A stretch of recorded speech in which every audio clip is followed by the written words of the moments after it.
ဟုတ်ကဲ့ကျွန်တော်တို့ဒါအခုဗီဒီယိုမှာတော့ကျွန်တော် basic level engineer ရဲ့ကျွန်တော်တို့ code တိုင်နဲ့28ဖြစ်တဲ့ကျွန်တော်တို့ bandwidth နဲ့ speed ပေါ့နော် bandwidth နဲ့ speed ဘယ်လိုကွာခြားလဲဆိုတာကိုကျွန်တော်ရှင်းပြပေးမှာဖြစ်ပါတယ်အဲ့တော့ကျွန်တော်တို့ bandwidth ပေါ့နော် bandwidth ဆိုတာဘာလဲကျွန်တော်တို့ speed ဆိုတာဘာလဲပေါ့နော်ဒီဗီဒီယိုမှာတော့ကျွန်တော်ရှင်းပြပေးမှာဖြစ်ပါတယ်အဲ့တော့ဒီမှာဆိုလို့ရှိရင်ကျွန်တော်တို့ဒီပုံပေါ်ပြပါပုံမှာဆိုရင်ကျွန်တော်တို့ 5 map file ကိုကျွန်တော်တို့1 map bandwidth ပေါ်မှာဒါ down နေတဲ့ပုံလေးပေါ့နော်အဲ့တော့ဒီပုံမှာဆိုလို့ရှိရင်ကျွန်တော်တို့က bandwidth ဒီဒါကားသွားတဲ့လမ်းပေါ့နော်ကားလမ်းရဲ့အကျယ်ပေါ့နော်ကားလမ်းအကျယ်ဒီကျွန်တော်တို့ဒါ bandwidth ဖြစ်ပါတယ်အဲ့တော့ 5 map ဖြစ်တဲ့အတွက်ဒါဒီကျွန်တော်ဒါ packet ပေါ့နော်ကျွန်တော်တို့ packet လေးတွေကျွန်တော်သွားနေတယ် packet ဒါ1 map ရှိတယ် packet လေးဒါ5ခုပေါ့နော်အဲ့တော့ကျွန်တော်တို့အခုပုံမှာဆိုလို့ရှိရင်ကျွန်တော်ဒီ speed ဒီဒါဒီကားပုံလေးပေါ့နော်ဒီကားလေးတွေကျွန်တော်တို့သွားနေတယ်အမြန်နှုန်းပေါ့နော်ကားတစ်စီးချင်းသွားတဲ့အမြန်နှုန်းကိုကျွန်တော်တို့ဒါ speed လို့ကျွန်တော်တို့သတ်မှတ်ပါတယ်အဲ့တော့ဒီမှာနောက်ပုံမှာဆိုလို့ရှိရင်ကျွန်တော်တို့ဒီဒါ5 map bandwidth ရှိတယ်ပေါ့နော်ဒါဒီ1 map အခုဒီ5ခုပေါင်းလိုက်ရင်ကျွန်တော်ဒါ5 map ပေါ့နော်5 map မှာကျွန်တော်တို့ဒီဒါကား5စီးဒါသွားတယ်ပေါ့နော်အဲ့တော့ကျွန်တော်တို့ဒါ1 map ပဲရှိတဲ့ file လေးဖြစ်ခဲ့မယ်ဆိုရင်ပေါ့နော်ကျွန်တော်ကားတစ်စီးတဲ့ကားလိုင်းအကျယ်ပေါ့နော်ကားလိုင်းအကျယ်1 map ရှိတဲ့နေရာမှာကျွန်တော်ကားတစ်စီးတဲ့သွားရင်ဒါအဆင်ပြေတယ်ပေါ့နော်အကယ်ကျွန်တော်အဲ့ချိန်မှာလဲကားတစ်စီးတဲ့ပဲ5 map မှာလဲကျွန်တော်ဒီကားတစ်စီးတဲ့ပဲသွားမယ်ဆိုရင်ဒါ5 map နဲ့1 map နဲ့ဒါအရင်ဒါမသိပါဘူးပေါ့နော်ဒါပေမဲ့ကျွန်တော်တို့ဒီလိုကျွန်တော်တို့ဒါဒီကားတွေပုံစံမျိုးပေါ့နော်ကျွန်တော်တို့ packet တွေကျွန်တော်တို့အများကြီးသွားမယ်ဆိုလို့ရှိရင်တော့ကျွန်တော်တို့ bandwidth ဒါအနည်းများသည်ကျွန်တော်တို့ပို့ပြီးတော့ဒါတည်တာလိုက်ပေါ့နော်ဒါကတော့ bandwidth ပေါ့နော် bandwidth ကတော့ကျွန်တော်တို့အဓိက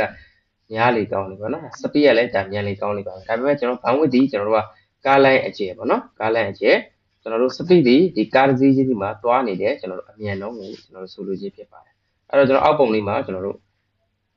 ဒါပုံအရှင်လေးတွေလည်းပေါ့နော်ကျွန်တော်ပြထားပေးပါတယ်အဲ့တော့ဒီပုံလေးကိုတစ်ချက်ကြည့်ပါမယ်နော်အဲ့တော့ဒါကတော့ကျွန်တော် low usage ဖြစ်နေတဲ့အချိန်ပေါ့နော်ဒါ usage နည်းတဲ့အချိန်မှာတော့ကျွန်တော်တို့ကဒါပုံမှန်သွားနေကြကျွန်တော်ဒါကား5စီးလောက်ပေါ့နော်ကား5စီး6စီး9စီးလောက်သွားနေတယ်ကျွန်တော်တို့ဒါအဆင်ပြေတယ်ပေါ့နော်အဲ့ usage များလာတဲ့အချိန်မှာကျွန်တော်တို့ကကားလမ်းကိုကျွန်တော် share လိုက်ရတယ်ပေါ့နော်ကားလမ်း share လိုက်တာဒီကျွန်တော်တို့က speed ကိုတိုးလိုက်တာမဟုတ်ပဲကျွန်တော်တို့ bandwidth ကိုဒါတိုးလိုက်တာပေါ့နော်အဲ့တော့ဒါဒီမှာဆိုလို့ရှိရင်ကျွန်တော်ဒါ usage များလာပြီကားတွေများလာပြီဆိုရင်ကျွန်တော်ဘာလုပ်ရမလဲအဲ့တော့ကားလမ်း share လိုက်တယ်လို့ပြောကျွန်တော်တို့ဒါ bandwidth ဒါတိုးယူလိုက်ရမှာပေါ့နော် bandwidth တိုးရမယ်အဲ့တော့ကျွန်တော်တို့ bandwidth တိုးရမယ်ဆိုရင်ကျွန်တော်တို့ကဒါဘယ်လိုနေရာမျိုးတွေပဲပေါ့နော်ကျွန်တော်ဒါညာဘက်လေးကျွန်တော်တို့ wifi တွေကျွန်တော်သုံးတယ်ပေါ့နော်အိမ်တိမ်မှာကျွန်တော်တို့ဒါ wifi တွေသုံးတယ်လေကင်းပိုင်းကျွန်တော်တို့က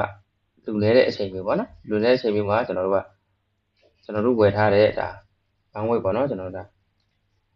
20 map ပေါ့နော်ဒါ20 map နဲ့ဆိုရင်ကျွန်တော်တို့ဒါလေကင်းပိုင်းမှာလောက်တယ်ပေါ့နော်ညာပိုင်းဆိုရင်ကျွန်တော်တို့ကသုံးတဲ့ user ကျွန်တော်တို့အိမ်မှာများလာပြီဆိုရင်ကျွန်တော်တို့ဒီဒါ bandwidth ပို့ပြီးတော့မလောက်တာဖြစ်တဲ့အတွက်ဒီကားလမ်းမှာကျွန်တော်တို့ကားတွေကျက်လာတယ်ပေါ့နော်အဲ့လိုမျိုးကျွန်တော် bandwidth ပို့ပြီးတိုးယူရတာမျိုးတွေရှိမယ်နောက်တစ်မျိုးဒီကျွန်တော်တို့ကဗာလဲဆိုကျွန်တော် router ဖြစ်ဖြစ် switch ဖြစ်ဖြစ်ကျွန်တော် router ဒါမှမဟုတ် switch ပေါ့နော်နှလုံးကျွန်တော်တို့က join ထားတယ် join ထားတဲ့အချိန်မှာကျွန်တော်တို့က router တစ်လုံးနဲ့တစ်လုံးကြားမှာသွားတာဒီဒါသမဥကြအဖြစ်ကျွန်တော်တို့အခုလက်ရှိမှာကျွန်တော် 1G ရှိတယ်ဆိုကြပါတော့ဒါဒီနေ့အချိန်မှာကျွန်တော်တို့ကသွားနေတဲ့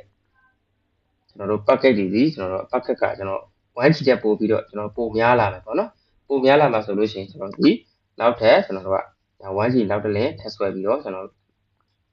ဒါကားလမ်းချဲ့တယ်လို့ပေါ့နော်ကျွန်တော်လုံးလိုက်ရတာမျိုးဒါမျိုးတွေကျွန်တော်လုံးရလာပါတယ်အဲ့တော့ bandwidth နဲ့ speed ဒီကျွန်တော်အဓိကဒီနေရာမှာဒီ bandwidth ဒီကျွန်တော်တို့သွားနေတဲ့ကားလိုင်းအကျယ်ဒီ bandwidth speed ဒီကားတစ်စီးချင်းဒီမှာသွားနေတဲ့ကျွန်တော်တို့အမြန်နှုန်းကိုကျွန်တော်တို့ဒါခေါ်ရဖြစ်ပါတယ်ကျွန်တော်တို့ network မှာဆိုလို့ရှိရင်ပေါ့နော်ဒီလိုမျိုးကျွန်တော်တို့ခေါ်ပါပါတယ် bandwidth နဲ့ speed ဒီအဲ့လိုမျိုးခေါ်ချပါတယ်